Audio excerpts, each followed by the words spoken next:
Beat of the month. Beat of the month. Gotta have me my beat of the month. Beat of the month. Beat of the month. Gotta have me my beat of the month. The Game Boy, the Xbox, the PlayStation 4. Gotta press pause cause your mom's at my door. Beat of the month. Beat of the month. Gotta have me my beat of the month. We game all month, give out points and sorts. Better look out, it's another Switch port. Beat of the month. Beat of the month. Gotta have me my beat of the month. Beat of the month. Welcome everyone to another episode of the Beat of the Month podcast. This is episode 15, and we are taking a deep dive into the game Slay the Spire. Tonight I'm joined with Melbro. What up, what up? Moose. Yo, yo. Muff. Hey, Zavala. Are you there? It's me, Muff. Darkside. What's shaking, bacon? And Bash. What is it? All right, so just high-level overview of Slay the Spire. So this is a roguelike deck-building card game. It was developed by a company called Megacrit. As far as I know, this is their first game. Took a while to get popular. Probably their last, too, you know. Well, it's done well. Oh, shit. It was, yeah, I don't think it got popular right out of the gate. Like, I think it was on Steam Early Access or something like that, and it took a while until some, like, big Chinese streamer played it, and then it got really popular after that. So I think now it's sold, like, 1 million plus copies or something, I think. So this came out January of 2019 for PC, and then it was staggered across consoles after that. So it came out on Switch, came out on PlayStation, and I don't know if it was just recently, but it is on Game Pass. So if you have an Xbox One and you have Game Pass, you can play it for free. So I guess to start off, I looked into a little bit like what is a roguelike. And there seems to be many attributes for what a roguelike actually is. Some of the main attributes: procedurally generated, which this game is; permadeath, which this game has; turn-based, dungeon crawler. And then a lot of the other roguelikes I played, there was a little persistence between playthroughs. Like you'd level some stuff up to make it a little bit easier every time. But in this one, there's really not a whole lot of persistence in between runs other than like unlocking a few new cards and things. So with all that being said, are there any other card games that any of you guys have played? I personally have not played any other like deck building card games before. Yeah, I think this is actually my first like deck building card game as well that I've ever played. Outside of like back in the day, like physically playing with Pokemon cards, like a goofy, but like a goofy what? A goofy boy. Melvin the Goofy Boy is what that's called. Probably before you found out that there's women in the world, huh? Exactly. But yeah, this is my first console deck card game. When you hit 38 to 40, you'll be back to card games instead of women and occasional strip clubs. Anybody else played any card games? The only one I thought of ever playing was like the Metal Gear Acid games, just because they're Metal Gear.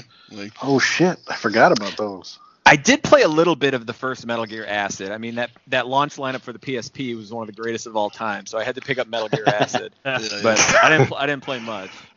If you ever played The Witcher 3, there's a card game in there called Gwent, and it's really popular.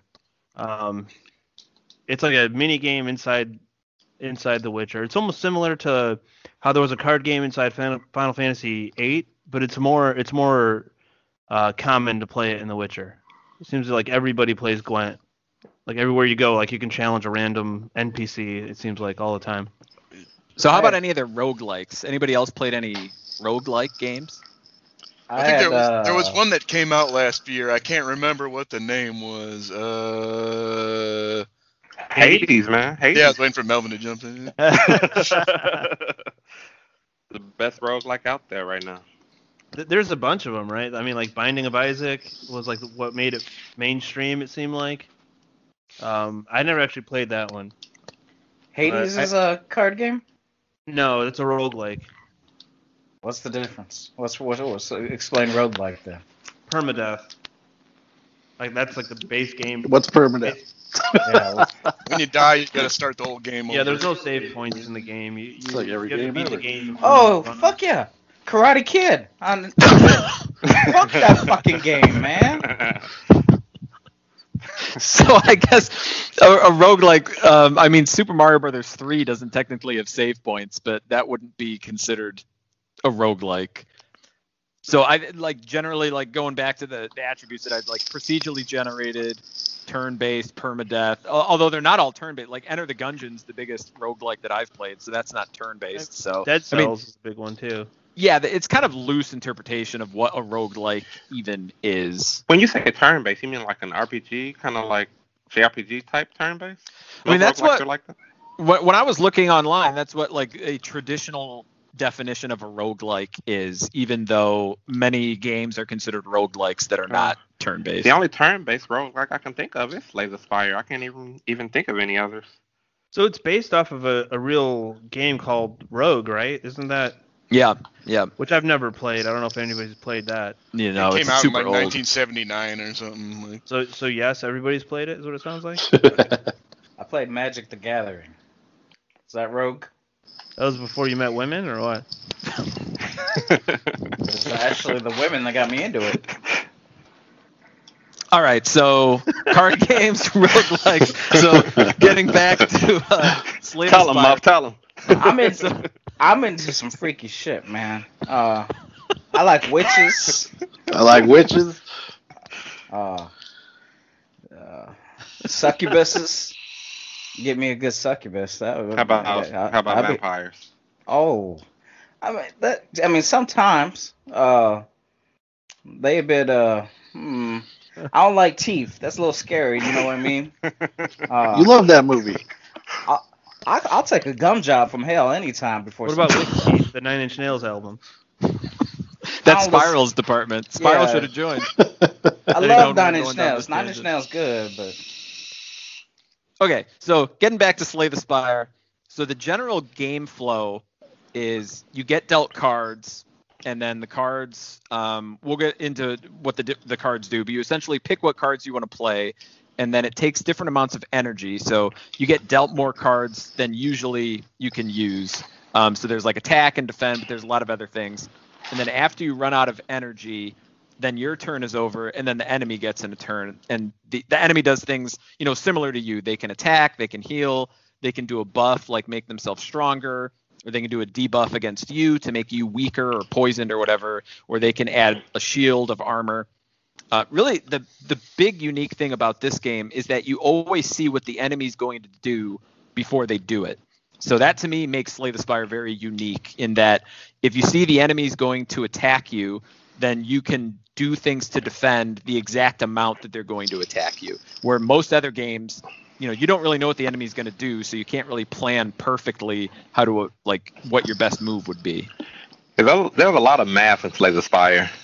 Oh yeah, A lot of math, man. it's a lot of simple math, not quite apple yeah, math, but it's simple math. it'll get there, Apple math. Apple math for them tricky bitches. But yeah, so yeah, the math comes in because if you know an enemy's going to attack you for like 18 damage, then you want to set yourself up to block for 18. But you want to do some attacks before you set up the block, and then if you think you can kill them before they'll attack, you want to make sure that all your attacks will add up to the amount of their health. So yeah, you're right. There's a lot of quick, simple math you have to do all the time. In terms of the different types of cards, so there's your basic attack cards. There's lots of different things. You can just hit once for a base amount, or you can hit, a certain amount depending on how many enemies are on the screen. There's tons of different types of cards for attacks. And then there's skill cards, which are mostly based on defense. There's power cards, which generally does a permanent upgrade for the entire round of combat that you're doing, not just the specific hand that you're on. There's status cards. Those are usually, from what I looked at, those are usually the negative cards that are added on by enemies. So an enemy can put a burn card in your hand, and that'll take 2 damage at the end of the round. Or there's a curse where it's a card that does a negative effect, but it always stays in your deck unless you can remove it. And some cards do a negative effect that you can't remove at all.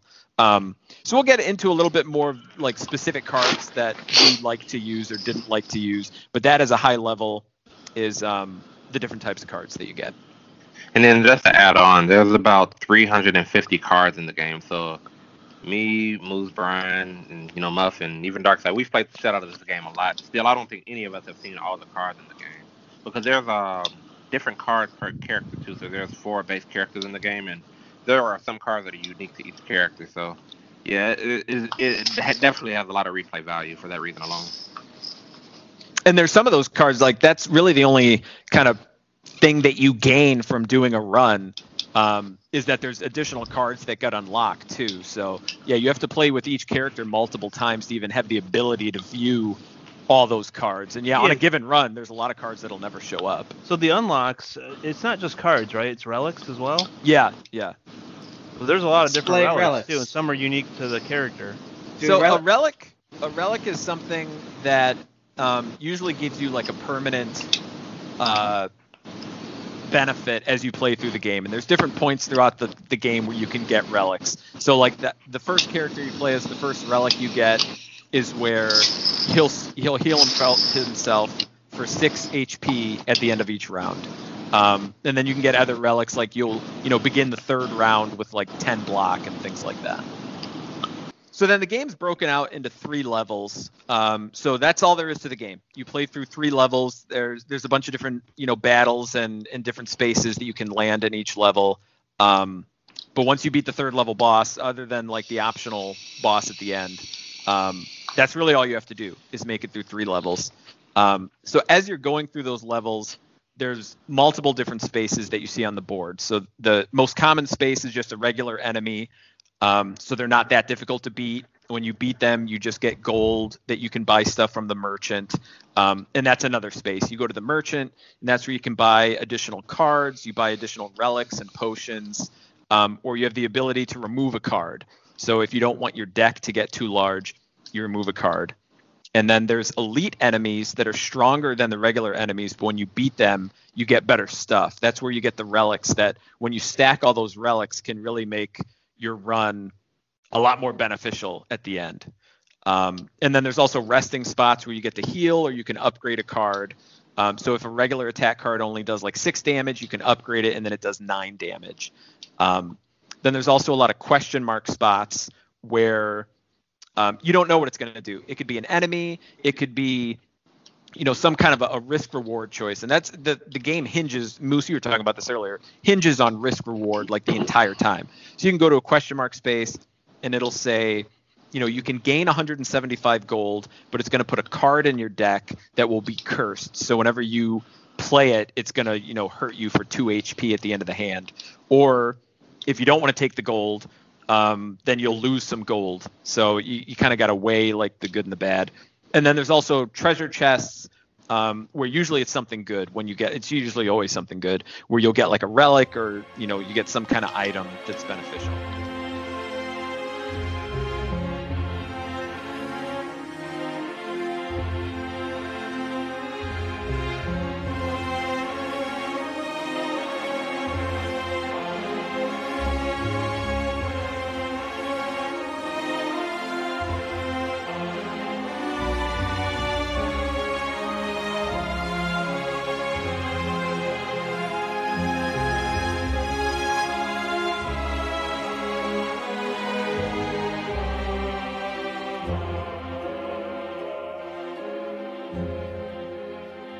So all that being said, that's kind of a high-level overview of the game. So what kind of general strategies do you guys use? Not necessarily character-specific, but just as you play, what's your gameplay style like? One other quick thing I wanted to add on, Brian, before we get into the strategies. When you were talking about the levels, the other thing I want to mention, too, is that you get to choose your path. So, like, on each there's 3 acts in the game, like Brian mentioned. In each act, you get to choose like your path. So there's usually like 3 or 4 different paths that you can choose to get to the final boss of that act. And so there's a lot of strategy involved in terms of, choosing which routes to go to get to the act boss, right? Because, you may want to fight a lot of enemies to get to the boss. You may want to avoid a lot of enemies to get to the boss. But if you avoid a lot of enemies, you won't get a lot of gold. You won't get a lot of relics. So there's a lot of thought that has to go into which path you take to get to the end of each level. That's a part of the overall part of the strategy as well. On the map, where you see which path you're going to take, you can look ahead to try to see which one is going to be more likely that you want to take, too. Even though some will intermingle and cross with each other eventually, you can try to draw out your plan even from the beginning, and then adapt if you need to as you go. Yeah, I would do that a lot, where like I'd see a spot where it's like there's 3 enemies in a row, and then it leads to a branch where I can go heal or I can fight like an elite. And then if once I make it to that branch, if I'm not doing that well, then I want to go heal. But if I'm still doing pretty good, then I can go fight that elite enemy and then get like a relic. Yeah, it's constantly risk reward, right? Like you fight an elite, you have a chance of dying, but if you feel confident that you're going to beat them, you'll get something good. But it's more taxing than just like your average enemy. If you're good like me, there's no chance of dying. But in terms of my strategy, answer your original question, Brian, the thing that I know that I kind of differ from you guys, but my biggest strategy when I'm playing the game is to keep my deck small. And the reason being because if you have, so I usually try and aim for like 20 card, 25 card max deck, right? So let's say if I'm going through the game and every single opportunity I can get, I'm picking up new cards. And by the time I get to the final boss, I have a deck of 50 cards. Some of those cards are going to be good, some of those cards are going to be shit. And it's like I'm hoping that I get a lucky card to, do some damage on the balls. Versus if I have a super small deck of 20 powerful ass cards, powerful as fuck. It's like every other turn I'm getting, killer cards to fuck the boss up. So I just try and keep my deck small. I'm real selective about any, cards that I take. And I just try and, get some key cards and just upgrade those and keep it small. So how do you manage that in the beginning when it's like you're pretty weak? So it seems like any card available is going to be better than the cards that you have at your disposal. I think you'll be surprised, how easily you can get through Act 1 with just the even base cards that they give you to start off with. Act 1 really is fairly simple as long as you, I think the big part, right? So you have to know enemy patterns. So every enemy, has certain patterns, right? So, and we'll talk about that when we talk about the bosses, but I think a big part of just knowing when to attack an enemy, when to block, when to, use a debuff, just understanding their patterns. I think you can beat most Act 1 enemies with just even the basic decks. And by the time you get to Act 2 and Act 3, that's when you start building up, powerful ass cards, and that's when I really, stop passing on cards and actually start building my deck up. But Act 1, I think you can get through it fairly simple. Yeah, my very first playthrough, I got to Act 2 boss. Just by sheer luck. I didn't know what the hell I was doing, And I thought that was, it pissed me off. I tell you that, I didn't like it at all. The fact that I could get to 2/3 of the fucking game just purely by luck. I was like, what the hell? How did this happen? And then I had the hardest time getting to this first boss anytime after that. Yeah, that's the biggest problem. It's probably easy to get to the Act 2 boss. So let's say if I just pick a path where I'm not fighting any elites or anything, you can probably pretty easily get to those bosses, but you're not going to get much further than that unless you like plan your runs and stack up good cards and not avoid elite fights and stuff like that. So I think that's where it's going to become challenging. So you're supposed to do elite fights or you're supposed to avoid them? It's risk reward, right? So yeah. Like you're supposed to take them if you can and you think you're going to win and get whatever loot they drop. But if it's going to kill you, obviously you don't want to go that route. Like if your health is like half or something, you don't want to fight an elite. That's kind of like what's weird about the game. Like one run you could go to the second boss, like your first run, and then the next run you could die like halfway up to the first boss. Like it's all about like kind of luck of the draw, what you fight against, what cards you get, you know what I mean, all that stuff.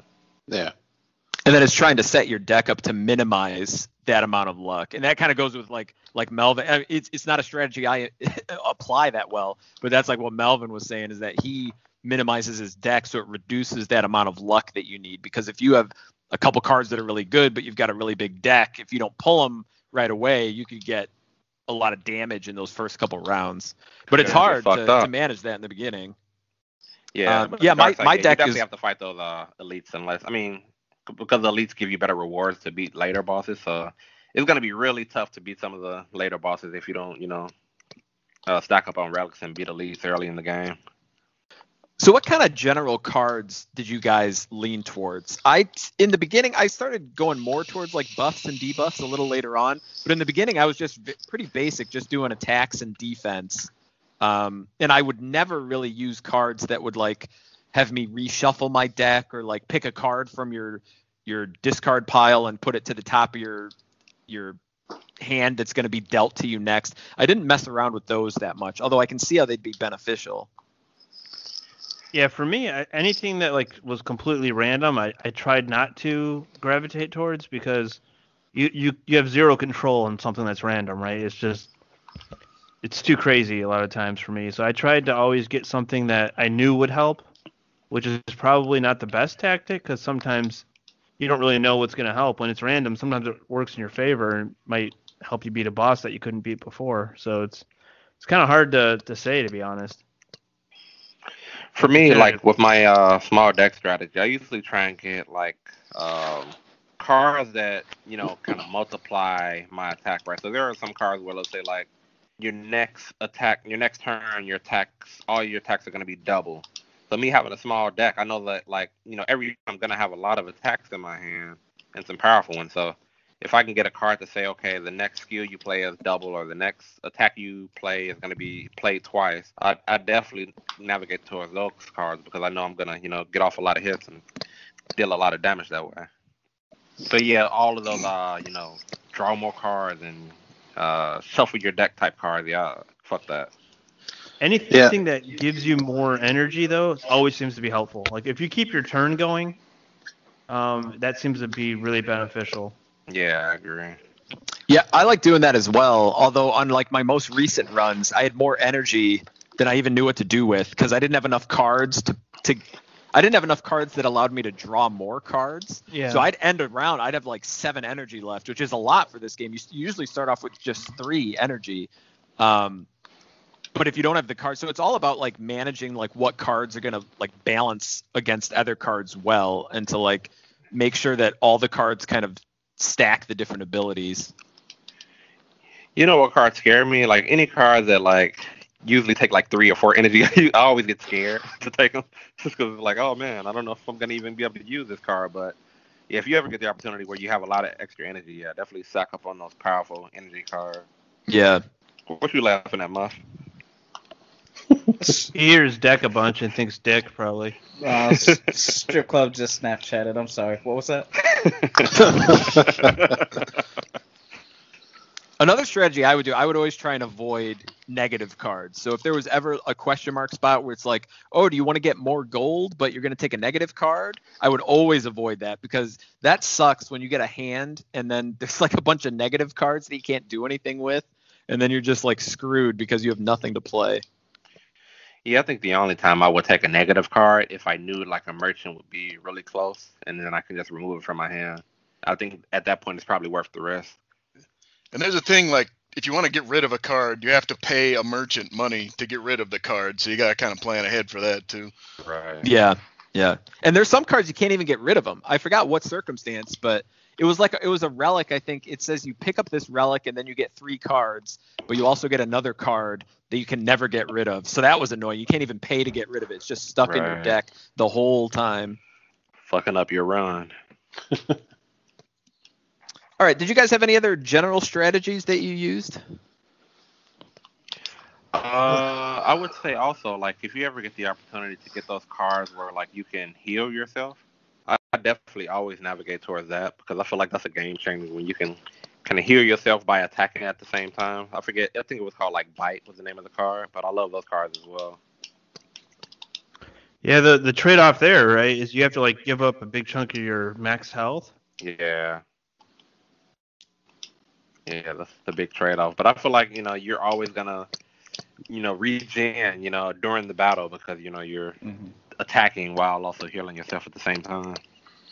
Yeah, and that's another thing, too. Like, your health does not get refilled at the end of a fight. So you've really got to plan out how much health you've got, where the the rest spots are to get more health. Because the mistake I made on like my first couple runs is I was just trading hits with the enemies, and you really can't do that. Like if you like one of the strategies that I try and do is like minimize damage at all time. Like even if I can hit an enemy for 7, but they're going to hit me back for 2, I'd probably rather block and prevent myself taking 2 damage rather than give them, more than like triple the damage that I would be taking. Just because that little damage, it adds up after a while if you can't heal yourself. Yeah, I think that's the number one thing, Brian, is don't take damage unnecessarily. Block first. Always defend first. It depends though, because if you got a rest stop like right up ahead, then it's just like, all right, let's fuck them up. Yeah, I'll go true. rest up and keep going. Yeah, and that Yeah. doesn't always work for bosses, right? Sometimes if you try to block too much, so you waste all your energy blocking, and they just, kill you real slowly, but they'll kill you. Yeah, and some of the bosses, like there's that one like big red guy where every time you block, he gets stronger. So if you draw out the fight like that, he's eventually hitting you for like a ton of damage. So yeah, there are some fights where you do want to eat some of the damage if you can end it quickly. All right, so shifting into actually, Melvin, we're going to mention this at the top of the episode, but I forgot. But you've got a giveaway that you wanted to mention. Yeah, we kind of foreshadowing to our next episode. We're going to be doing our Beat of the Month theme on love games, and going with that, we love our fans, so we wanted to do a quick giveaway for you guys. Penetration. As a part of that episode.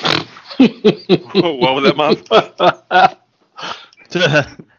Yeah, so we're going to do a giveaway for our love episode. And what you have to do to enter the contest is really just hit us up on social media. Hit us up with a fan question on social media, on Instagram, Twitter, or Facebook.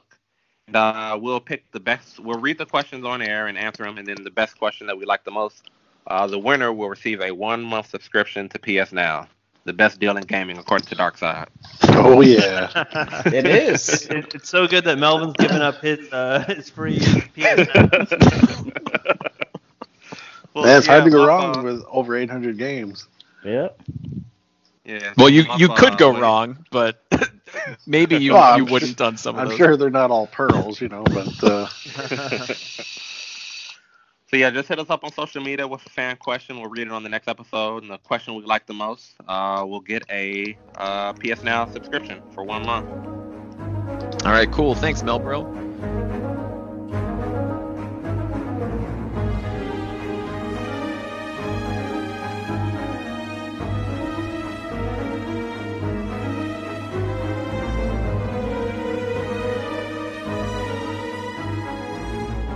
So we're going to move into the different characters. So there's 4 different characters that you can play as. They all play pretty differently, which makes it a lot of fun to play through all the different characters. The first one's called the Ironclad. that's the Eagle Man. Just kind of the basic, warrior type. He starts off with a relic that gains 6 HP after battles. There's really not anything, that noteworthy. Then the other character, the Silent, that has more of a like poison aspect. So a lot of the cards deal with poison, so you can hurt enemies, but then they'll continually take damage. Then there's the Defect, which is a robot. The robot I thought was really cool. So it has these like orbs that it can summon that can do different attacks against the enemies, or not necessarily even attacks, but different things during the battle. So you can have a lightning that will attack the enemy, or you can have like a frost orb that will heal you. There's a dark energy one that'll do an attack, but it won't do it automatically, where it will kind of double its attack power every hand, or like increase every hand. And then when you set it off, you can attack an enemy. And then there's another one that gives you more energy. And then there's different cards specific to each character as well. So like for the robot, you get different cards that allow you to add those different orbs around your guy, or make it so you can have more orbs, and then select when you want to use those orbs. So it's pretty cool. That's definitely, the robot is like the most unique character, I think. And then the Watcher, which is a ninja, she was DLC, I think, came out after the game was released, and she can switch in and out of different modes. So if you switch into like Wrath mode, that doubles the attack power that you give out, but it also doubles the damage that you take. So you want to kind of like monitor going in between like your regular mode and wrath mode, and then you can also go into calm, which like takes you out of wrath mode. I don't think there's any benefit really to being in calm other than when you exit the calm stance, then you get more energy. And then there's also a mode called divinity, where if you gain 10 mantra points, then you switch into divinity and then you do triple damage. So it's kind of cool. Like you're switching in and out of these modes, and you know, everything's card based. So you're using cards to do that. When we say energy, that's another word for other games like turn points. So like in turn-based games, different characters, some might have 3 turn points they can use where they can attack, defend, or move, where others might have 5. So the energy that we're referring to is just like that. It's a counter of how many turns you can take. Some cards take 2 energy, some 1, some 0, which are pretty cool. Yep, and that's how you have to really monitor with the ninja. So if you're in wrath mode to do more damage, you need to make sure that you have enough energy to get out of wrath mode if you don't want to take a like double hit by the enemy. So yeah, it's all monitoring how much energy you have, what cards you can use. So do you guys have any character-specific strategies that you had? I guess we can start with the Ironclad, or I guess any of the characters, if you just wanted to talk about any of the strategies that you used for those specific characters.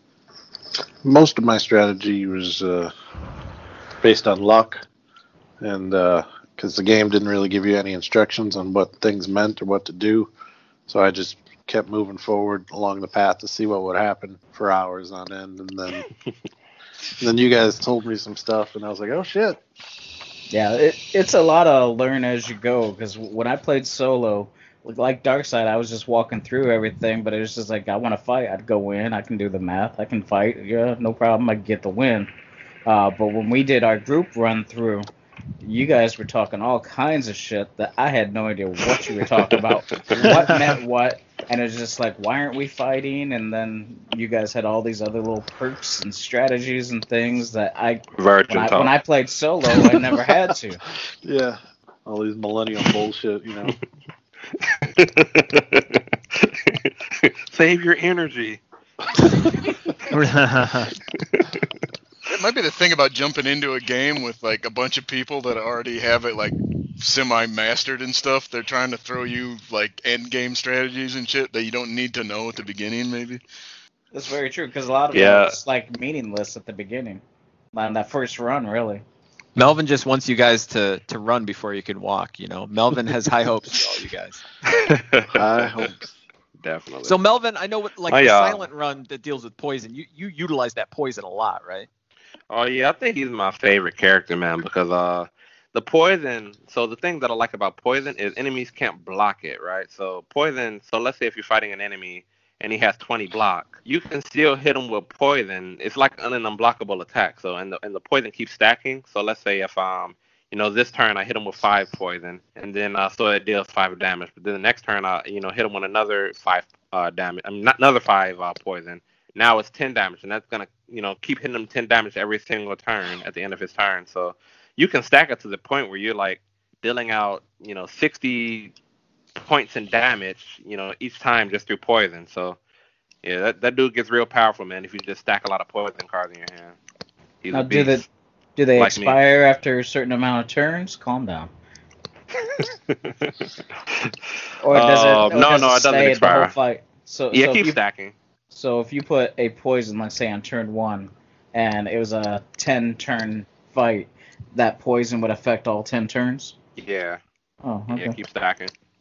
Most of the time poisons wear off, so that's... No, Brian, actually, does it wear off 1 each turn? I don't even know. Yeah, when I did my run, I did not utilize poison that much. There was a specific card called Bullet Time where it let you play all your cards with no energy. So all your cards cost 0 to play, but you couldn't draw any more. But all I would do is I would like get my hand full of 10 cards and then use that and then just exhaust my deck. And that's pretty much how I beat it with the silent. I did like almost no poison the whole time. Luz, do you know, like, so let's say if I hit an enemy with 10 poison, the next turn, does it go down to 9 poison? Yeah, it usually drops 1 each one. turn. Okay. Yeah. And that's why there was a card, I think, that gave you like a poison buff to debuff the enemies like every turn, and you could stack those. You know what I'm talking about? No. I don't know what the fuck. Like you it was just like said. it was just basically 2 poison every round or something. So anytime you started your turn, you'd hit the enemies with all enemies with 2 poison. Oh yeah. There's some relics and shit you can get that kind of start the enemies already being poisoned. Yeah. So But yeah, I guess to answer your question, Muffy, it only decreases by 1. So let's say I get up to, I'm hitting the enemy with 50 poison. The next turn it'll only hit him for 49 poison, but it's still a lot though, regardless. So how about the robot? Did you guys have any strategies that you use with the robot, the defect? Fuck that guy. The robot like was to get Go ahead, Batch. Kind of gotta like mix between the ice orbs because those give you defense every turn, and the lightning orbs, those do damage every turn. You gotta kind of decide which one you want more. I don't even know what the dark orb does, but Yeah, the dark orb's weird, right? Like I don't know what it does exactly, but it stacks like damage. I think and then once you like activate the orb eventually, like it does a shitload of damage. I don't know the numbers on it, but Yeah, I think it's 6 every time. And like the lightning orbs at the end of your turn, it'll zap the enemies for a little bit, but the dark orb doesn't do anything until you actually activate it with a card. And then at that point, it every turn you take, it will increase by like 6. So if you don't use it for a long time and then you finally do use it, it can do a lot of damage. And the annoying thing is you don't pick what enemy. It goes after the enemy with the lowest amount of HP, which is usually good, but there's some situations where it's not. But with the robot, I didn't really use a lot of things to increase my strength when I was playing as like the ironclad guy or the poison guy. But with the robot, I was using a lot of cards that would make those orbs increase in power. So the lightning would do more damage, or the block, the frost orb would do more block. And that seemed to help a lot because you just keep activating those orbs and they would do all the damage for you really without doing direct attacks. For some reason, I had such a tough time beating the game with the robot. So I've probably played the game maybe 80 hours, probably 60 of those hours spent trying to beat the game with the robot. Something just wasn't clicking for me with that character. I don't know why. It was tough. Yeah, I think that's how it was with me and the ninja. I still have not beat the game with the ninja. So yeah, the robot, it was 3 times. I beat it on my 3rd time. Nice. But the ninja I've played probably 10 times at least. I've gotten real close, but I've been able to do it. the robot, I don't know if I got a relic or if it was I think it was a relic, that every like few turns I would add another orb slot. So I think at one point it had like 10 orb slots and they were just full of lightning. I was just fucking up everything. But at the end of the I was wondering that. Battle, at the end of the battle, I think it reset back down to 3 or whatever. I never knew if I wanted to add more orb spots, if that's good or bad, I guess. I think it's good if the fight's long. Because then you can get another one that's like every time you do damage, you channel so many lightning or whatever. And then you would just do like a shitload of damage. And it felt like you were going on forever. I don't know. The thing about the orb slots, you need to fill them up, I think, because when you fill it up, if they're already full, then it'll activate the orb that's most on the right. But I was also hesitant to get too many slots, because then if you don't fill them all up, when you're adding more orbs, you're not like activating it to do more damage or to do more block. So yeah, the most I ever had at one point was 5, but that was only for a couple different rounds.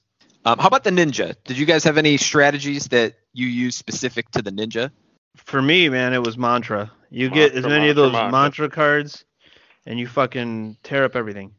And that's where you get 10 mantra, and then you go into that divinity stance, and then I think you get more energy, and then you do triple damage. And I don't think you take double damage either, because you exit that stance automatically at the end of the turn. Yeah, and I think the stat, or the stance description doesn't even say double damage. I think that's only with Wrath. No, I said it's triple damage. Yeah. Triple damage output, not taken though. Yes. Yeah. So with Wrath, you get double damage taken as well. Right. Which is annoying because nobody wants double damage taken. But the whole point of that is, like you said, the whole risk-reward theme. Because there's other games that have, like Berserker mode, where it increases your, it sacrifices defense for stronger offense. Exactly, yeah. Not uncommon. All right. Any other thoughts on the specific characters before we get into the different types of cards? All right. So, as Melvin said, there's a ton of different types of cards, and there's different cards that are unique for each character. So, what were some of your guys' cards that when you saw it, you're like, yep, I definitely want to get that card every time? Or what were some other cards where like you thought they were going to be good, and then you ended up not liking to use them that much? Double tap. Bomb. What's double tap? Double tap is you can use the same attack twice. So I would combine that with something that had just high killing power. So Yes, you play the twice. double tap card. Yeah, you play the double tap card, and then after that, you play an attack, and then it pretty much uses that card twice. Yeah, pretty much. Yeah, I thought that one was pretty good as well. Yeah, I like those type of cards. One other card that I like that I thought was real cool. There's a card where it says like, if your enemy has less than 30 HP, kill them automatically. Yes. So I think you can upgrade to say like 40 HP. If they have less than 40 HP, kill them automatically. So yeah, that card is so dope, man. You just, if you got some little minion enemies, you just fuck them up real quick and get them out of there. There's one enemy where he increases his block to like 60 or something, but he's only got 20 HP. So I got that card and I just killed him immediately because it doesn't take into account the block. It was only looking at his health. So that was awesome. Just taking him out in one hit. Yeah, that was nice. I know what you're talking about.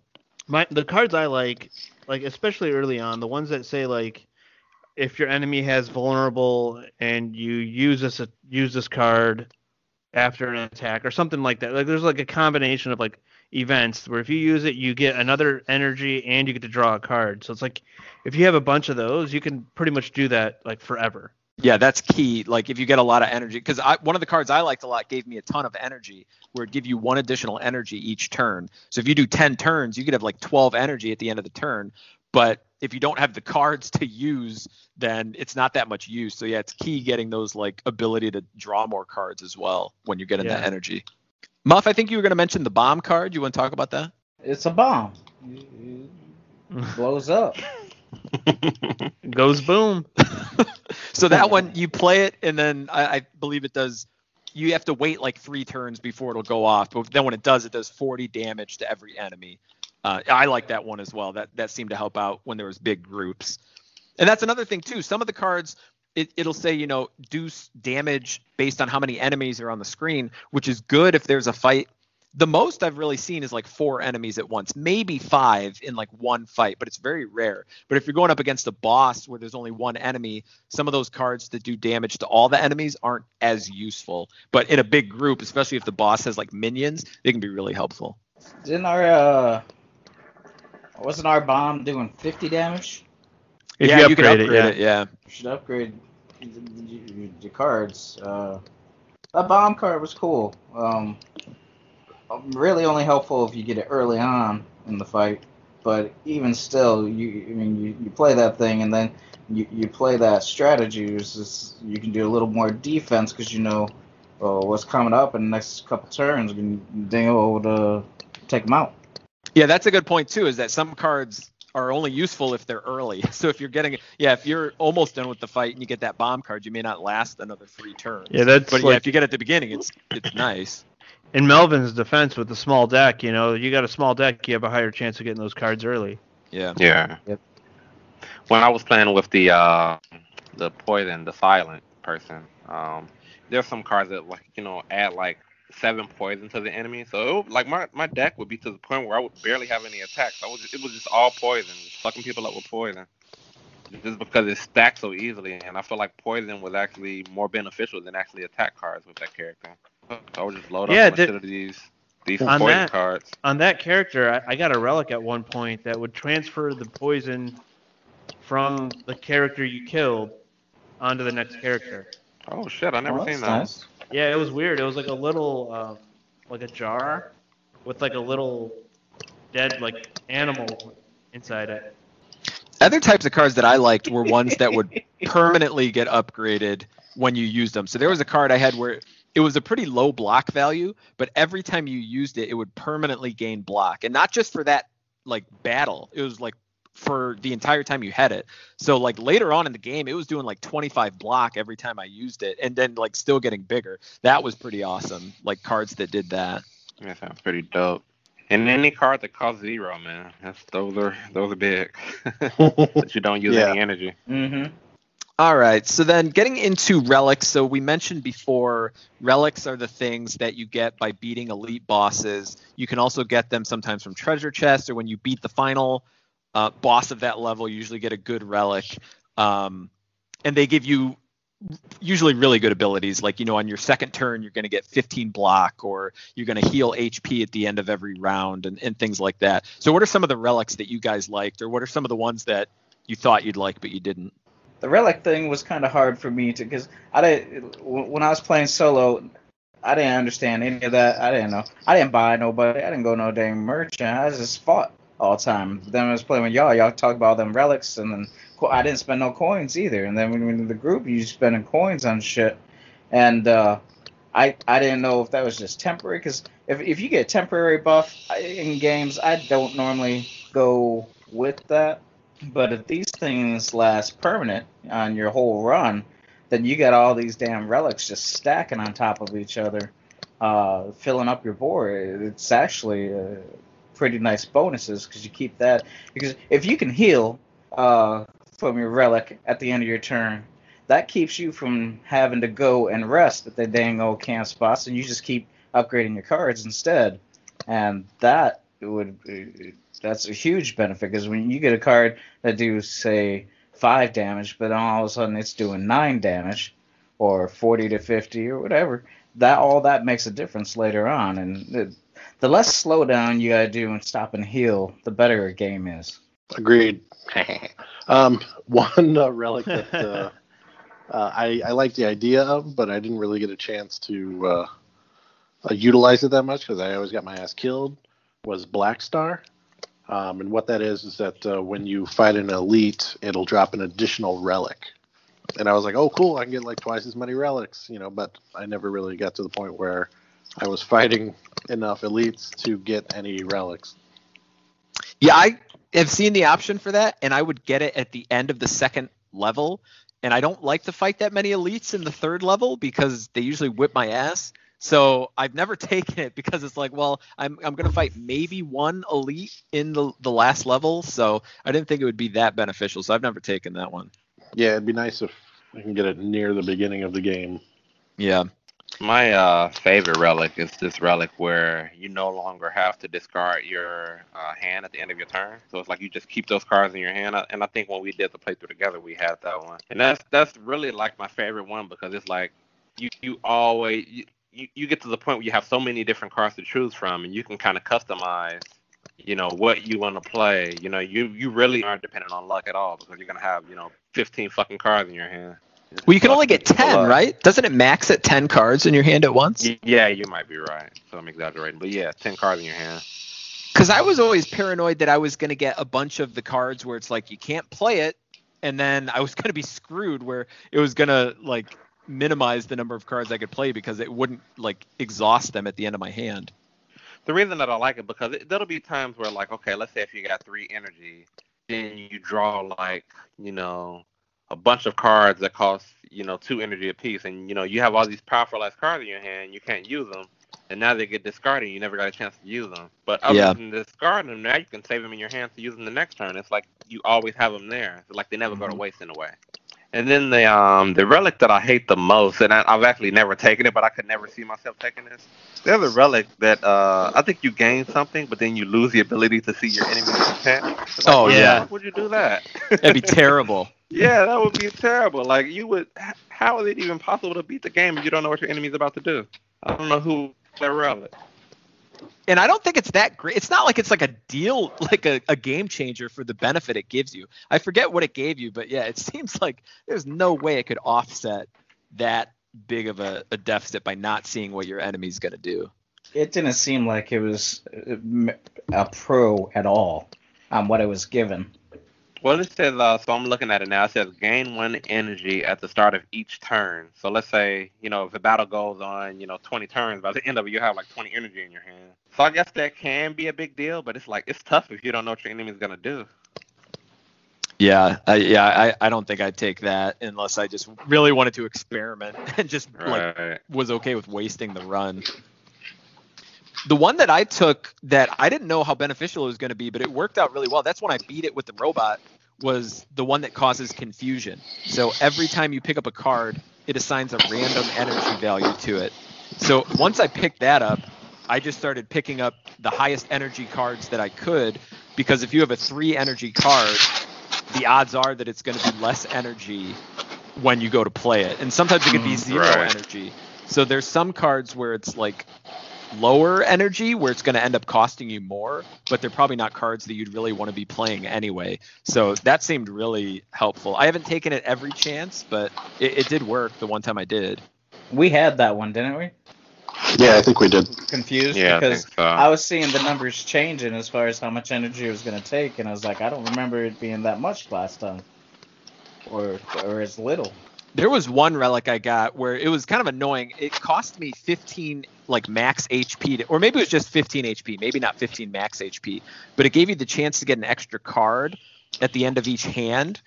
But it was just kind of annoying because it gave you 3 options. So at the end of every hand, you had to pick between 3 cards. So it just slowed the game down too much. Like, it might have been beneficial, but it slowed the game down considerably. I didn't really like that one.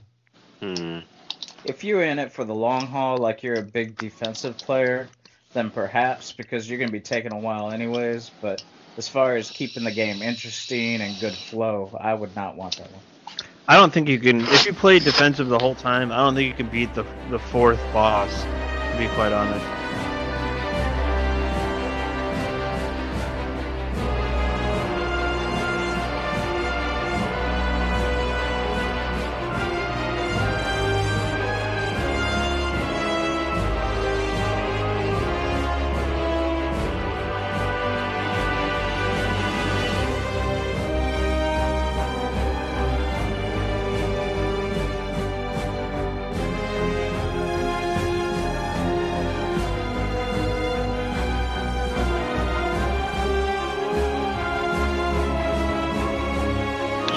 We didn't really talk about the 4th. You want to talk about the 4th boss a bit, Moose? Yeah, we could do that. I mean, Melvin's the king of the 4th boss, so maybe he should start us off there. So when you beat the game, so as we mentioned, there's 3 characters to start the game, and there's 1 DLC character. So to get to the 4th boss, you have to beat the game with all of the 3 base characters. And then anytime you beat the game with the 3 base characters, you get an ending, but it's not the true ending of the game. So none of these fuckers on here even know what the true ending of this game is. Except for the king right here. And I ain't going to lose no dang sleep over it now neither. So once you beat the game with the 3 base characters, then on the next run that you do after that, and every subsequent run after that, you have the option of collecting these 3 collectibles on your run, right? So to get one of the collectibles, you have to collect it at a rest stop. So you would ultimately be sacrificing your ability to rest for that particular rest stop or upgrade a card. You get the second collectible by beating an elite that has fire around them. So you have to look at your path as you're going and find an elite that has fire around them on the map to get the second collectible. And then the third collectible, you have to, instead of taking a relic at one of the chests, you have to take the third collectible. And so if you beat the 3rd boss in the game after getting all 3 collectibles, you get to fight the 4th boss, and for your chance to see the special ending if you beat him. So the 4th boss, is that a whole nother run, or do you just go directly to the 4th boss? It's almost, you have to fight an elite. So on Act 4 you have to fight an elite, you get a fire, and then you fight the 4th boss. Okay, so it's short. Okay. It's short, yeah. Yeah, the elite that you fight is actually unique too, right? I don't remember. Enlighten me. Yeah, it's 2 elites, one on each side. They're unique. Oh, right. And the one that yeah. The one who's behind you does extra damage. And then so you have to attack them in a certain order so you don't take damage from behind that does double. So let's talk about some of the other bosses then. So that was the 4th boss. So at the end of each level, you fight a main boss, and there's 3 different bosses that you get assigned randomly for each level. So the first set of bosses you fight, there's a big skeleton that he shifts from offense and defense. and then there's like this big slime guy where when you get him down to half his health, he splits into 2 different enemies, and then when you get him each of those 2 down to half their health, they split again. What were some of your guys' favorite bosses to fight? I like the skeleton guy. I liked him too. That guy almost without, taking damage, because if you just hit him the right amount, he'll go into defense mode, and you can, avoid him hitting you for big damage. So I like that guy. Yeah, I like the skeleton guy. I like the big blob guy too. Yeah, the slime. Yeah. That was the easiest boss, I thought. The red devil looking guy kind of reminded me of South Park's version of Satan, but not so high quality. It was fun watching him come up on screen. Yeah, he can be pretty tough at times because he's the one where he'll hit you harder every time you block. So you've really got to try and take him out quickly. He's not even a main boss. He's just an elite. But yeah, he can be pretty hard sometimes. He killed that dude that we robbed his money from.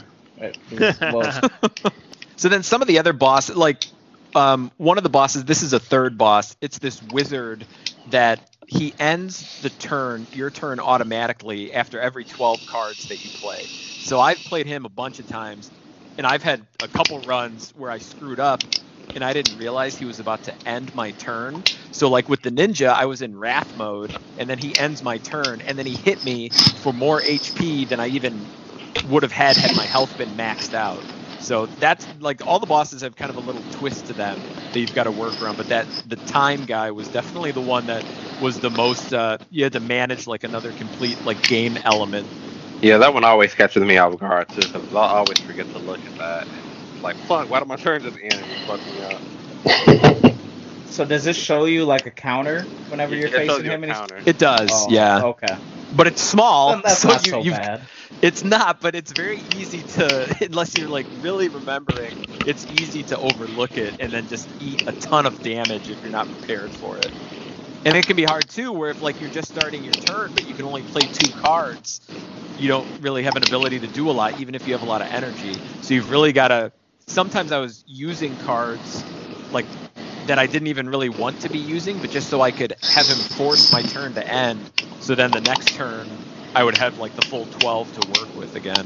So it was a lot of managing. There's another element to manage. So then, what were some of the general enemies that you guys thought stood out? There was the fucking upside down rat with the mushroom coming out of it. I thought that was weird as hell. Where was the mushroom coming out of? His tummy. His little belly. Muff's thinking about a mushroom tip. He's starting to get excited. Oh yeah, that's a mushroom. I was just like, what the hell kind of enemy is that? Like, it didn't make any sense. And then like, sometimes there'll be like knights with like fucking hammers. Other time there'll be wizards. Then there'll be, like the spiky armored guy, and then there'll be fucking just blobs. It's like, I don't know. It just seemed all random fantasy stuff. It didn't necessarily have any flow. It just was like just like anything they could think of, which I guess is okay. But there was no cohesiveness, in my opinion. It's kind of fun when they don't overthink it too much, though, either. Yeah. They're just like, here's something fun. Here's a piece of shit with some corn in it. So there's one enemy that I liked where it had 999 health. And so you're not really meant to kill it. And it would only stay alive for 5 turns. After 5 turns, it would kill itself. And if you did damage to it, that would reduce its damage output. But it would start at like 20. And then its last turn, it would be doing 70 damage to you. So you could do a combination of attacks and block to like reduce that 70. But that was like, it was a fun enemy to fight, but it was also like a little nerve wracking because if for some reason you can't get it down at that last turn, you're going to eat a ton of damage. Yeah, it was a fun one. The other ones I like too is like those little bomb guys where it's like, okay, this enemy is going to just explode in 4 turns and deal 60 damage to you. So you have to make sure you kill it like really quickly before it explodes. Mm-hmm. Yeah.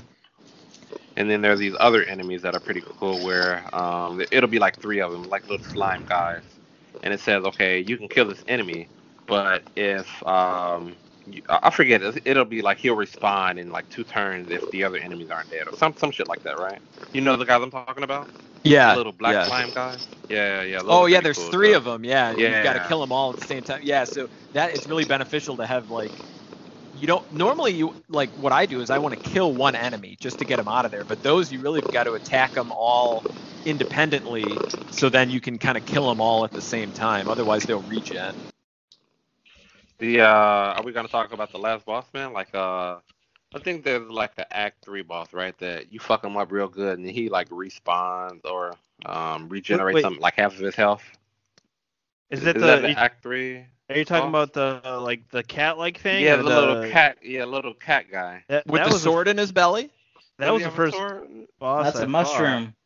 No, there's an Act 3 guy where like if you kill him, then he respawns, and then Yeah, like you think you beat him. It's him and like 2 other cronies. The cronies aren't anything special, but he'll fuck you up.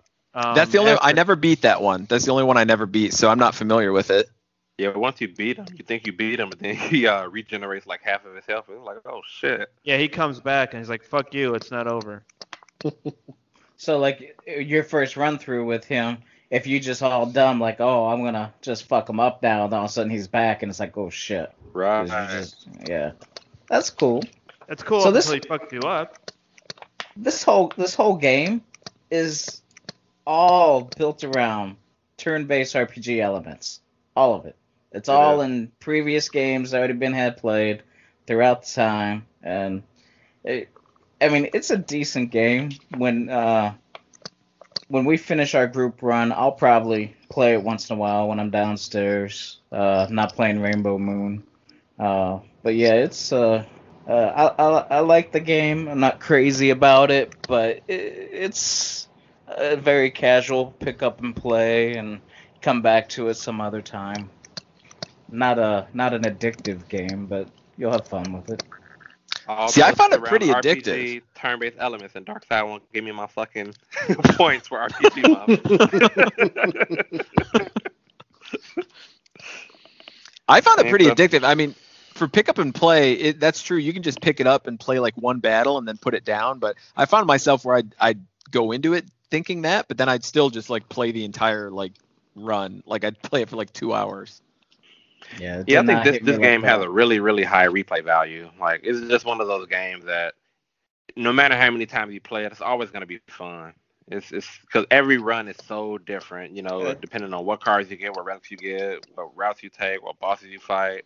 It's never the same. So there's a lot of replay value. That's what makes it so good. Yeah.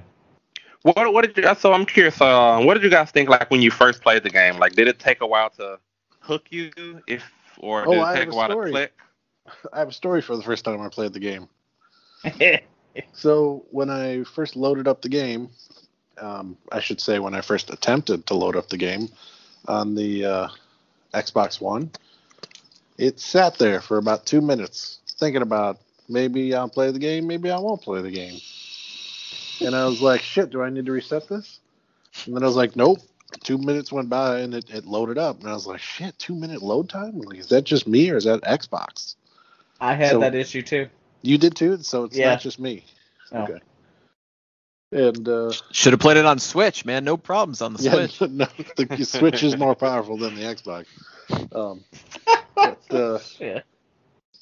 Yeah, so that was my story basically. Like, try to load it up, took way longer than I expected, especially for a little indie card game. And then set the mood for you, did it? Yeah, it set the mood. Then no instructions, and then just random ass shit. And I'm not a millennial, so I mean, it's not necessarily a dark side game. That's it. First time I played it, I didn't get into it that much. It was right around the time like when Animal Crossing had first came out. So I don't know if I just wasn't in the mood to play. I was like more just in the mood to play an Animal Crossing type game, like a chill game where Slay the Spire, you got to be paying attention. Like if you're trying to you can multitask and watch TV while you play, but you can make mistakes so easily that will just completely screw you if you're not paying attention. So when I came back to it, I enjoyed it a lot more. Bash, what was your experience like? I think you're the only one that played it on mobile. It recently got released on Android. Yeah, what is it like? Actually, what I've been doing this entire thing Because for me, I'm not like the hugest fan of the game. It's fine, but it's a good just like if you're watching TV or some shit, you just play a few matches, see what happens, you know. Yeah. I was like Darkside. I got to the first boss the first time I played it ever, and I was like, "Is this the whole game?" Because I'm pissed off that I just spent $10 on it. But, like, then they said there's 3 more maps, so I'm like, "All right, I guess I'll give it another shot." But yeah, I played it like 3 or 4 hours the first day I bought it, and I haven't played it since then until the night because I just needed something to do while we were doing this. So it's that kind of game. I might beat it someday. I don't know. But the controls are fine. Whatever. It's probably exactly like the other versions. Gotcha. How about you, Moose? Like, did it take a while to click for you? It took me a couple runs because I really couldn't get around the randomness. It was just too uncontrolled. Okay, so once I got around the randomness and kind of knew what I wanted to look for, it was a lot easier. So yeah, I really like it. Yeah, I think you've probably played more hours than any of us. I know you sunk a lot of hours into this game, man. Yeah, maybe. All right. Anybody else have any final thoughts on their take on the game? I think personally, it's probably the best card game. I mean, I haven't had a lot of experience with card games, but the best deck building card game I've ever played. Yeah, I'm curious to play others. Although I've heard Slay the Spire is very, very good in terms of like card-based games. So I don't know what other games I would play that I'd necessarily find as fun, but I was surprised how much I enjoyed it when I gave it a second shot. Once you realize how the game plays and the little ins and outs of the different shit that you can pick up, artifacts and cards and that, and how it's constantly changing, it's definitely better than when you first start off. So if you're gonna play it, stick it out and see it through, because it does get better when it first starts. Not like some bullshit Witcher 3 where you're running around for a half hour, or even worse, fucking Girls Gone Wild when you're running around naked for fucking 80 hours. Oh, you mean Breath of the throwing Wild? bombs. Breath of Wild. I'm sorry. It's just wasting your fucking time. This actually evolves into an enjoyable game. I'd much rather just replay Madden for the billionth time, but it's all right. All right, we're going to move into some trivia. So I put together some questions.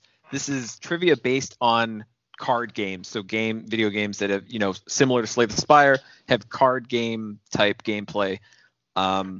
So number 1, name the Monolith Soft developed and Namco published role-playing game for the GameCube that uses a card game as part of the battle system. Bait and Kaitos. You are correct. Bonus question, name the full title of that game. Oh, Jesus. I don't remember that. Anybody else know that? I've never even heard of that game, no. Anybody else not know that, maybe? Yeah, no. It's Bait and Kaitos, Eternal Wings, and The Lost Ocean. So I think the one thing I know about that game, it's like one of the longest speed runs in the world, because you have to leave the game running for 100 hours to unlock one thing. I think it's something like that, or like 300 hours. You have to just leave the game running, and you beat the entire rest of the game while that's unlocking, and then you beat it right at the end. So. Wouldn't all the speed runs be tied then? If that's what you have to do? You have to beat the last boss like really fast. Oh. I guess that's like the only thing. All right, number 2. What action game series had 2 card-based spin-off games released for the PlayStation Portable? Metal Gear Solid. That's it. What was the name of the game? Was it Acid? Metal Gear Acid. Metal Gear Acid. Yeah. Metal Gear 1 and Acid. 2. That's it. Yep. And acid reflux. All right. Number 3. Phantasy Star Online Episode 3 had card-based playstyle and was only released on what system? What system was it? That's GameCube. That is GameCube. It's Bonus one of question. 2 online games. Yeah, it's weird that it was on, like, GameCube barely supported online at all, so it's very odd that it had an online game that was exclusive to it. The bonus question, what is the full title of that game? EVO? No, it's like 3 letters. Fuck. Anybody? No.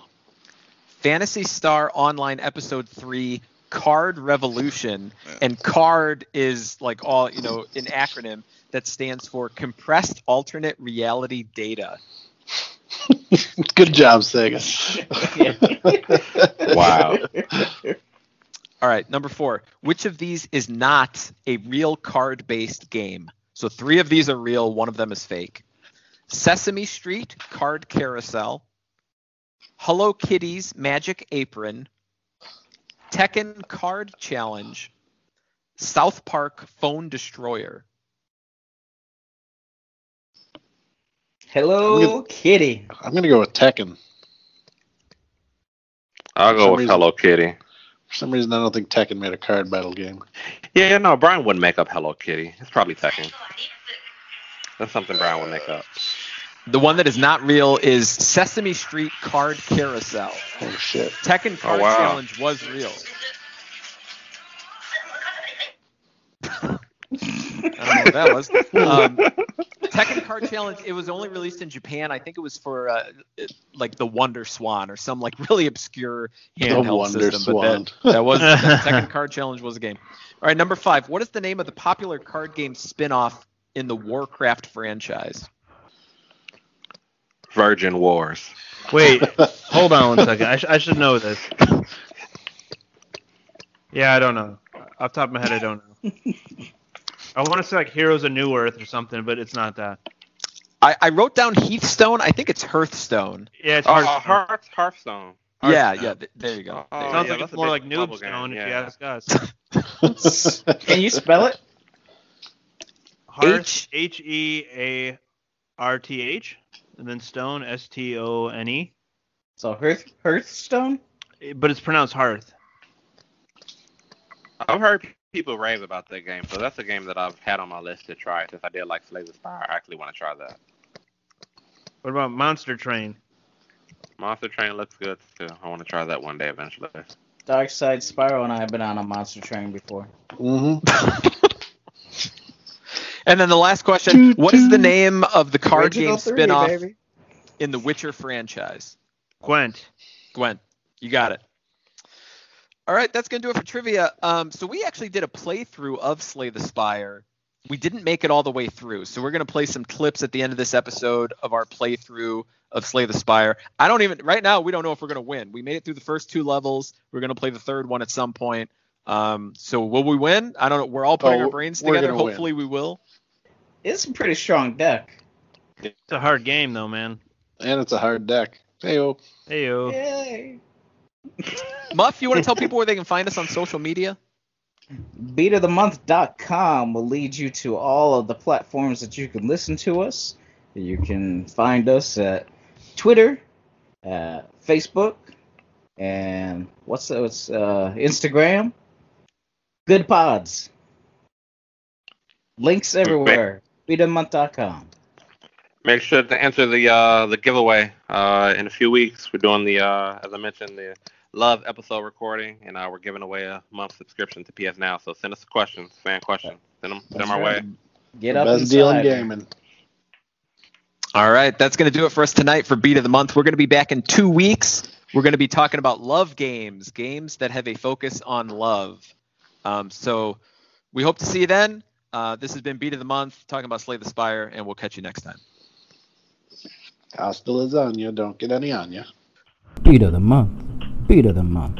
Gotta have me my beat of the month. You've been playing Dark Side just now? Yeah, during the episode. Darkseid loves this game now, you know? I'll never play it again. You don't like any roguelikes, right? That doesn't seem like a thing that you would. Yeah, it any just roguelike doesn't seem like my thing. starting over and shit. No easy Frustrating. platinums for those type of games, right? Yeah. Not really. Platinum Yeah. is a daunting task for a game like this. Not like fucking Mayonnaise the game where it's just like, here's your platinum. Mayonnaise the game. Tariq Cohen eat banana and mayonnaise sandwiches. Tariq Cohen eats banana and mayonnaise? Yeah, sandwiches. Oh, that's nasty, man. Nasty motherfucker. He's in 1,000 times better shape than me and a lot more richer, so maybe I More need richer. to change it up. You guys put mayonnaise on your French fries? No. No. Oh. That's like a I've done it, European but- thing, isn't it? Yeah. I Most tried black it out. people It's don't eat fine. mayonnaise, man. Oh, That's I not always true. thought that was. I That always is thought not that was true. like a made-up stereotype for that Undercover Brother movie, but is that true, Melvin? I don't know. I mean, I don't eat mayonnaise, but This It's is a guy probably a made-up that I work stereotype. with. He's Cajun, Yeah. and he eats mayonnaise on his Out- fries. Straight out of the jar, you know? Yeah, it's just not even a spoon, just hands in, you know. Oh, yeah. Beat of the month. The game Darkside, is your cat. I can hear your cat, man. This episode is going to be a disaster to edit. I can tell you that much. That cat's purring loud as hell, baby. It's because she loves the beats, man. She's part of the beats. She's got She input. is part of the beats. She's in the main logo. Would you like me to remove her? I mean, No. I don't know, man. I think whenever your microphone turns way up like that, you can hear like everything in the room, including the cat. But now it's fine, so you can't hear any of that. Bash is always the voice of reason. Do technical analysis. Well, Patch is like trying to get on the show, you know? Well, she deserves to be on the show. I think it's great. All right, What all up, right. We'll Pat? let the cat talk. All right, it's All right, now that Brian lost his mind, what's next, Brian? Beat of the month. I'm eating chili. You're eating chili. It is good, man. Homemade chili? Or you buy the Homemade chili. Hormel shit? No, homemade, man. We made it for the Super Bowl yesterday. Game day chili. No, man, you're eating Hormel straight from the can. Not Hey, even man. heated up. Like a salad. Huh? I'll throw some room temperature Hormel on some tater tots, and I'll have a good night. Room temperature Hormel. Holy shit. That sounds terrible.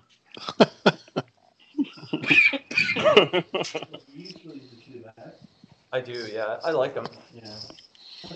I would rather eat it cold than room temperature. Beat of the month. Greetings, I am Meow. If you do that and you follow, Reach the boss to receive more blessings. you can copy somebody. Max Yeah, HP. pick that option. Enemies. Whispering next to motherfuckers combat. over there. No, No, Have max 1 HP. no, I always look at the map. You look at the map. No. If you can be, If you can get to a, you can get a elite. relic in the first 3 moves. If you can get to an elite, you can Oh. kill the guy Ooh. with one hit. So Yeah. hey, man, hit the back button to look at the map or the menu button. You can't see it yet until you embark, right? No, you can look. Hit the back button. Bob. Oh. No, god dang it. Melvin, man, it's like amateur hour here. There you Yeah, go. right? What do the these fuck? guys have to say for You themselves? can see the map, and if you can make it to an elite enemy in 3 moves, then it's worth it. Which it looks like you can Yeah, actually. you can. Assuming one of those question marks is in the 1, 2. No, you can't. You can. Yeah, you can. You can actually. straight up the middle. We'll Yeah, beat straight him up the middle. Yeah, but without taking damage, man. that way you get. Get that HP. That's true. Yeah. No, man. Go get an elite, man. A free elite. All right, dude. I never take that, I always look at the map. but that's a good Come on, point. hey, Moose. Let's show Brian the way, man. Let's go elite. Hit B, man. Yeah. Hit A. I think the first one. Max HP plus 8 is not bad though. You Which don't one? need a. You Do don't the- need a. The first do one. the first one. This is gonna be a long playthrough. Fuck, man. Press A. Press A again right now. There you go. Beat of the month. Yeah. You guys should just call the symbols what they are, like sack of money, question mark, rather than say go to the merchant or Yeah. You can Go also to just that one. leave. Dark side, just listen to the Sherpas, all right? fucking amateur hour, man. Skip the merchant. That's it. Save the personality for when rivals on, all right? You can skip the merchant. You might as No, well no, see no. what he's got. See what he's got, man. Sherpa is like a dumb word. I hate it. I just wanted to point that out. Hit it. Beat of the month. The potion. The What do 49. you mean the potion? What 49? Right twice. The perfume bottle that has semen in it. Hit right direction twice. You guys got to speak the way Muff speaks, man. Hit right twice. Am I talking too loud? No. Well, I don't know. And then down twice. One more. One more, and then one more right. That's the perfume bottle with the piss, and then that's the one with the semen. I would buy that. Brian would buy semen, even though I'd give him mine for free. Heyo. We can buy it. Brian says buy it. Go ahead and buy it. So we're buying the semen potion. Yeah, I would Yeah. buy it. It does say blood potion, so I mean, you Yeah. got strawberry seeds. Same thing. Card removal, or are we done? We're done. We're done. Yeah, cool. Melvin loved it. Question mark. This is a Question mark. question mark, Muff. This is Oh, me. he's going rogue. Melvin going rogue. Max HP. Beat of the month. Okay, this is Thought like, they did. You came across a dead Avenger on the floor. His pants have been stolen. Mhm. Darkseid. Mhm. Also, it looks as though he's been gouged and trampled. That's by the way a I do it. hooker. Again. Though his possessions are still intact, you're in no mind to find out what happened here. Search, find loot. personally, I would search and find loot. Yeah, I was searching to find loot. What's it mean? 25% monster returns. So I think You might have a boss 25%. fight. Yeah, 25% chance you gotta fight something. Oh, Yeah, I would take it. I usually take it until I fight something. Couldn't find anything. Go again. One more. Oof. Yeah, flip that coin. Oh shit! Flip that coin. Found some gold. There you Continue go. searching. No. Yes. Yes. You're gonna fight somebody. You're gonna fight Listen, somebody. he's got 400. All right. I would leave. No, man, do it But again. let Muff What, you decide. just You wanna skip let Muff End decide. up getting like an elite and get him a relic. If it's up to me, I'd be playing VR right now. So that's come on. right. Fight the motherfucker. We Go got the back two down. clowns together who don't, know what they're doing. They say No. to fight, Fight. and then you got Melvin says leave. He So knows find what's loot. up. Go for it, man. Melvin, you're probably gonna fight an elite and get a relic. All right, let's do it. Let's fight. Yeah. This Let's is a do tough it. fight. He's got guard. our guidance. He's horny as fuck. Look at him. So I have one option is to fight. Fight Yeah, the devil. too. You gotta fight for what you believe in, Monk. That ain't the devil. He's pretty damn. What do you think, Muff? Can we beat 2 in a row? We do have the health potion. I think we can beat 2 in a row. The question mark is obviously a question. We don't know what the hell's gonna be, but it could be a good thing. It could be like 2 at least in a row is gonna be tough, man. It's gonna be tough. Oh Let's try shit! it. Let's try it. All right, let's try it. Let's try it. We gotta do something kind of crazy. You know? I never paid attention to any of that shit. I just went straight up. Me too. Yeah, you got to strategize how you go. I did pretty good. I got the second Oh, boss for sure. without giving a shit. Yeah. Strike, cleave, defend. Strike, cleave, defend. Yeah. Look at that thing. He's sleeping. Muff can't just walk by. Why you gotta be the asshole? Beat of the month. I bet he doesn't attack next turn though. Yeah, it might not. He is. Oh, 2 anger. I'd hit him Two with thunderclap. no the bash. I hit Oh, him with bash. Yeah, bash. I hit him with bash. You sure about this? Yeah, because then the 100%. 2 angers will kill him. Then the two Yeah, hit him angers. with bash. Yeah. No, No, bash first. Bash first. Bash You have to first. do bash. Because you want him to be vulnerable. When he's vulnerable, he takes more damage. You want to bring Bash Yeah. with it if you're Two gonna get in a fight. angels. Because Yeah, he's Bash done. don't give a shit. We did it, fellas. Beat of the month. Look at his eagle fucking face, man. It's a falcon, bitch. He's not. He's Eagle Man from those commercials. Not that bad. Look at those low, rates. Yeah. I've got something for you. For you. All right, let's fight, Muff. Hit Y, It's a Monk. generational thing. They don't know. They don't know. Fucking millennials. I know about man. that fucking eagle guy. That Fight this guy. I remember in the 90s. Beat of the month. Bash. Yeah. Or, Bash the anger. so cleaver and strike will do 19. If we do bash, it'll be 11. But it will They're out the do vulnerable. vulnerable. Trust me, it's better long run. So bash. Yeah. Always trust Bash. Beat of the month. He's almost dead now. Yeah, he could have been dead if we didn't block, maybe. But then he. That's what I was saying. Yeah, that's what I was asking. Do we even need to block? We get scared, you know. Sometimes we get scared when we're on the stage. 7, it's over. Hey, hit him with yeah, that one. Just to put him down, you know. Just to overkill him a little bit, Mop. You got it. Yeah, we shouldn't have blocked. It's all good, Melvin. It's all good. It's all good. All right, see what cards he gives us. How many points does it take to do that? What's the Block. third one? Oh, I like number 2, man. I like killing not cards. bad. Number I two- would take number. Ooh, healing 30 HP. block. Oh shit. Yeah, healing HP and you're doing Yeah. damage. Pick Reaper, number 2. But that 30 block is nice though, dude. It is, yeah. Oh Because fuck. if you're fighting one enemy, like a boss, you're not getting that much Yeah. HP back, and you only use it once. It exhausts. Yeah, maybe get to 30 block. What do you guys think? Yeah, 30. Although the 30 block exhausts too, but yeah, 30 block is pretty nice. What happens when you upgrade those cards? Hit Y on the 30 block. Yeah, let's see. Because if it removes exhaust, that'd be It probably pretty removes an energy. Hit 40, Y. 40 block. Hey, why? Oh shit, 40 block. That's big. I used to watch 30 Rock. It was a good show. And go hit Y on the other card, Muff, and see what that gives us. I've been Yeah, watching great. Third Rock from the Sun. That show's a great show. Beat of the month. I would use them. I don't like taking damage, man. I don't know. What do you think, Brian? You use the 30 block right now? You think is he gonna get stronger? You think?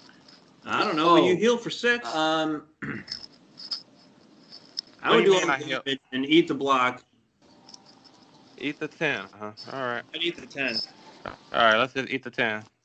Play all your attack cards. I probably would not eat the 10.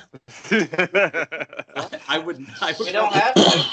We can do the 2 angers and then block. Yeah, let's do that. 2 angers and block. 2 angers and block. Oh, all right, yeah. No, There's his no first, need. like he heals for 6 at the end of the fight. But yeah, I don't want to eat the 10 though. There's no reason to eat it, you know. Yeah, big mistake, boys.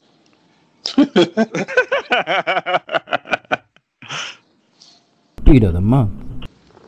Here's your. Oh, you want to do this, Melvin? Melvin, are you still? Yeah, I would do it, man. It's so fun, man. It's fun, dude. Let's have some fun with it, man. Let's have some fun, fellas. I would do it, man. All right. Let's do it. Let's do it. Wait, what is this? Why would you do that? You lose half of your HP, but you get 5 of these cards. It doesn't Like- work. It negates damage like completely. Yeah, let's do it. Let's have some fun, man. It's gonna be a good one. The guy that's gonna chip you for like 5 times damage, you're losing all that. Yeah, no, it'll be good. Watch this. We're gonna beat it. We'll beat it. So Have some accept. fun with it. Yeah, Yeah, I guess. accept it. These will stack too. Every turn you lose. Yeah, we're gonna upgrade these fuckers too. Watch. They cost. Yeah, they cost. That's what's annoying. The big guy, the horns. Yeah, the elite. Big guy. Yep, elite. Beat of the month. It doesn't matter. Yeah, I guess. Yeah, apparition. Oh yeah, for sure. Yeah. Yeah. Wait, how much will a strike hit him for? I don't think it'll be 7. 18. We'll kill him next turn. So even though it says 7 dark side, because they're weakened, if you like select it, it'll do even more than what it My name- says. 5 more. I am Dark up. side not dark isn't side. even listening. He doesn't have his mic on. Just So do strike. Yeah, Strike, strike, strike. it's gonna be like 12. Yeah, strike done. Yeah, this is a beautiful hand, guys. We have to be really cautious about adding cards to this hand, you know, because it's beautiful right now. You don't want to throw shit in there. Beat of the month. He's about to hit us for 40. Oh shit! He's gonna kill us. Use the blocks. No. We gotta use those Use the blocks. Yeah, use the blocks. Fuck. This might be the end of the road, boys. Yeah, come on, Sherpas. Speak English. Muff, use the other block. Shield or whatever the hell it's called. Is it gone already? And I don't know. I think it's right next to that. There, Oh, yeah, defend, yeah. defend. Yeah, use that. What do you guys say? We do a big swing with Severed Soul, or do? Yeah, or we don't have you any. do We don't bash? have anything to discard. Yeah, use Sever Soul for sure. We don't have any non-attack cards. Or do we want to use bash first? We Well, can't. bash. Well, we could use bash, then we could use all the clashes and anger, And then next turn use Sever and Soul. then next turn use Yeah, let's do that. He's alright. bash. Bash. Beat of the month. I would almost go all the way right and just get all those question marks up to the first save and see what happens. Are you serious? I mean, I guess we can do that. Yeah, because the question marks, it's either like a random good thing, a random bad thing, or an enemy, is what it seems like it always is. Yeah, that's the risk. It could be That's random bad things. Yeah, but usually the bad's not that bad. You know what I mean? Yeah, you can usually avoid. I mean, that'll definitely make this quicker. So It'll make it quicker, but you know we can. I think I'd rather do that because we probably don't want too many more cards. Yeah, I mean, I'm fine with that. And there's a chance we can get something like really, really good out of those question marks if we get lucky. Plus, we do have a save point, so I mean, it's if we do terribly. Every time you choose 1 point, it takes over your save point. I think. Yeah. Oh, really? Yeah. So like if he selects one guy here, that's his new save point. Oh, And if he loses, we're done, and the save gets deleted. Well, you don't want to do that bullshit. elite, Moose? Beat of the month. I don't think we're gonna make it past this boss. Oh, You we'll don't think beat we this can beat boss him? for sure. This guy? On my town? I wasn't here. Damn. I wasn't here to guide you guys. Intangible I war wasn't off. here. Fuck. Tangible wore off, Melvin. All right, so you have to use both those ghostly armors, otherwise they disappear. Yeah. So I would why use. does it matter? He's not gonna attack. He's gonna attack the next round Yeah, but why use it? because they're ethereal. They're ethereal. They'll disappear after this turn. Oh, but if we use it, it won't disappear? if you use it, it goes in your discard pile. What Okay, are you- got this it. is- First time you guys are playing this? What the hell, man? Beat of the month. Sound like some virgin talking to me, alright? Emil loves it. What's up? Yeah, I'm watching. Emil loves the virgins. Are you watching on Twitch, Mill? Yeah. Oh, what the fuck is this free card? You guys fucked up the deck, man. What is this feed shit? You loved it. Yeah, we I've fucked got up you the on deck. audio saying you love that card, Melvin. You guys fucked up the deck when I wasn't playing. We didn't pick that card when you were We playing. had a winning deck, man. You We guys did fucked that up. last time. winning We did deck. that last time. And Muff, we I would fucked use it up. Shockwave. Beat of the month. I would maybe skip, man. Keep our deck low, man. We got these apparitions. Dude. I'm fine with that. I'm fine with All right, skipping skip. Then that's fine. I'll allow it this time, Melvin. We don't want over 30. If you have over 30, we're definitely gonna lose. I guarantee you. We will have more than 30 at the end of this. If, I guarantee. if we have more than 30, we're not winning this. You We'll hear do that, Mo? both. We'll win and have over 30. If they tell you to go more than 30, go rogue, man. Don't listen to them. Smith. And I want you to probably upgrade an apparition, right? Apparition, yeah, always apparition. Apparition, upgrade that apparition, baby. Beat of the month. If we go left, I say we go. Go Even pressure if you go straight. But not if you go right. Like straight. Go all the way to right. the top. If you go all the way to the There- right, is there a merchant at the top? I don't Is think any more so. merchants? There's literally a merchant 2 turns above us, no matter what path we take. Not if you go all the way to the right. If you go I would right, say- that is not true. I would say keep going left. So what we're gonna do is gonna get question mark, fire, go left to the treasure, Yeah, fire, just hug elite, left. then merchant. Hug left. Muff's getting frustrated. Left, Muff. Hug left, you son of a bitch. That's gonna be a funny clip. We need video to show Muff rubbing his hair like that. So you want the question mark? Question mark.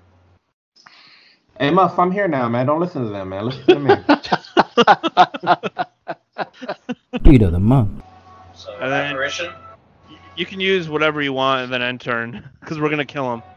Well, You can just end defend. turn. You can just end turn right now and he'll die. Oh yeah, he won't do the attack first. Yeah, you're won't right. do the Yeah, attack you can just. Hey, use You might as apparition well just do to be safe. apparition and defend just to be safe. Apparition and play whatever you want, Muff.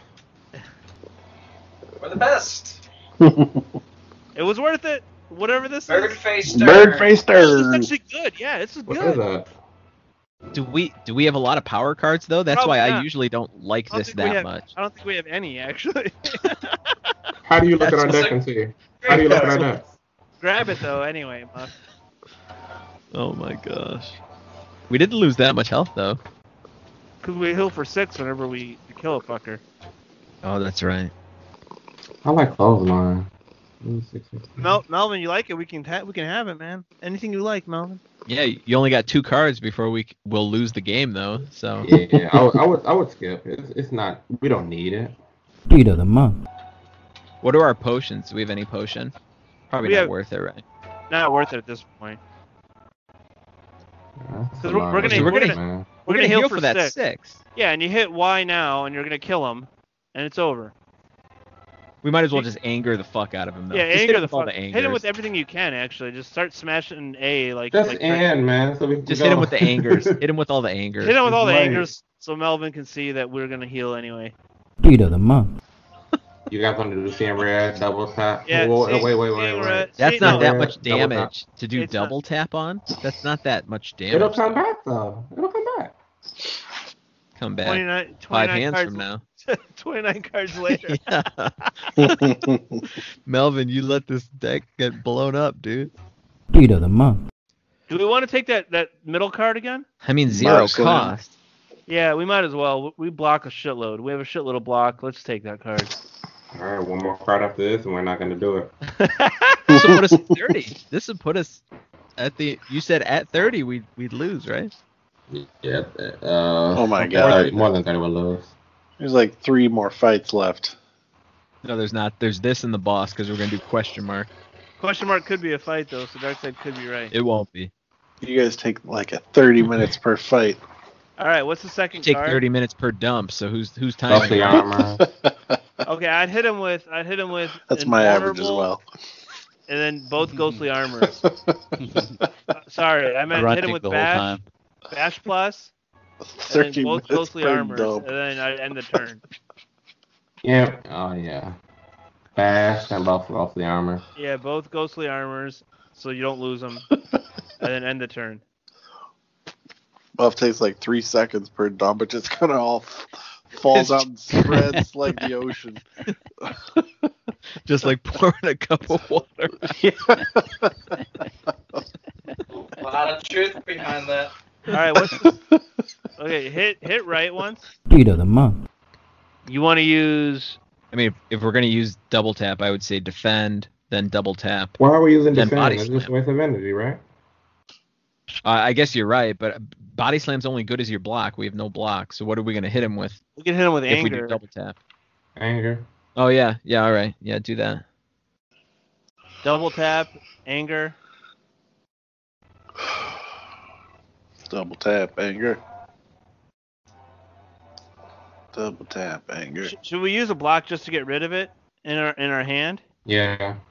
Use a block just to get rid of it, and then we might as well body slam to get rid of that too. Yeah, let's do that. Yeah, and then the next turn. I say to use a block. I'm an idiot. Moose says it, and Melvin's sucking his wang. End turn. Beat of the month. Speed We're the potion. best. See what's in the deck here. Darkseid loving it.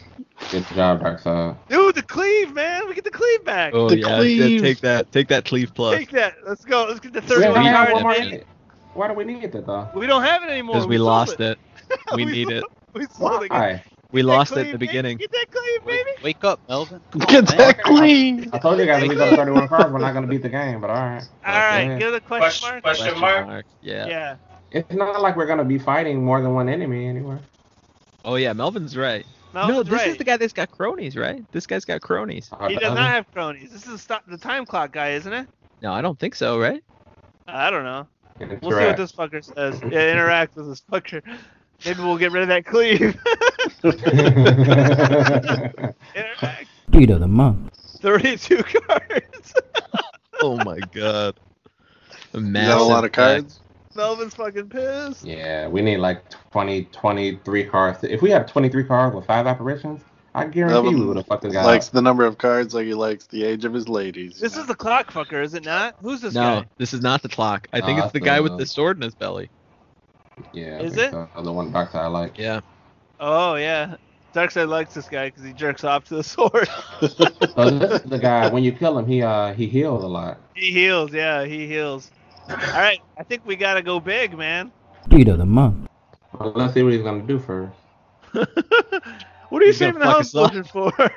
Oh, dude, we're fucked. Yeah, use the health potion. Use the health potion. No, we're not fucked though. We're not fucked. No, It's we're very not. close.